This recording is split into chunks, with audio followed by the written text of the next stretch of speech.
Transfer త్రిమూర్తులు cinema నాకు అంతంత మాత్రం అనిపించింది. మూవీని ఇంకా బాగా తీయొచ్చు అనిపించింది. వడ్డే నవీన్ గారు కంబ్యాక్ మూవీ అన్నప్పుడు ఇంకా చాలా జాగ్రత్తగా కొత్త కాన్సెప్ట్తో వచ్చి ఉంటే బాగుండు అనిపించింది. కామన్గా ఇంతకుముందు స్టోరీలు చాలా వచ్చాయి, అలాంటి అంటే చూసిన స్టోరీలే అనిపించింది.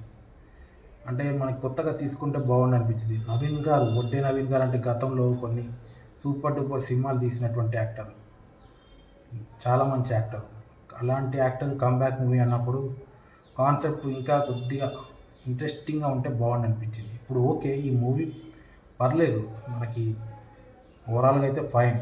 బట్ ఇంకా కంబ్యాక్ మూవీ అన్నప్పుడు ఇంకొద్దిగా మనకి సస్పెన్సు ఆ టైపు, సైలెంట్ థ్రిల్లరు ఆ టైప్ జోనర్ ఉంటే మనకి బాగుండేది మూవీ. కానిస్టేబుల్ రోల్ కాబట్టి ఈయన వచ్చి కానిస్టేబుల్, మనకి ఈయన హానెస్ట్గా ఉండటం వల్ల మనకి మనల్ని అంటే ఈయనని ఊరికే ట్రాన్స్ఫర్ చేయడం జరుగుతుంది మూవీలో. సో అందుకని ఆయన హానెస్ట్గా ఉండటం వల్ల ట్రాన్స్ఫర్ అవుతూ ఉంటాడు. అందుకని ట్రాన్స్ఫర్ త్రిమూర్తులు. ఈ మూవీలో వడ్డే నవీన్ గారు అంటే సాంగ్స్, ఐటమ్ సాంగ్స్, డ్యాన్సులు ఇది కొద్దిగా తగ్గించుంటే బాగుండేది. అది ఎక్కువ అయిపోయింది, ఓవర్గా డామినేట్ చేసేసింది. అంటే సినిమా ఫోకస్ అంతా కూడా స్టోరీ మీద పెడితే దాని మీద హైలైట్ అయితే బాగుండేది. అంటే అంత అవసరమా అనిపించింది. డ్యాన్సులు ఇవన్నీ కూడా ఓకే, డ్యాన్స్ చేయొచ్చు, బట్ అది కొద్దిగా ఎక్కువ అనిపించింది.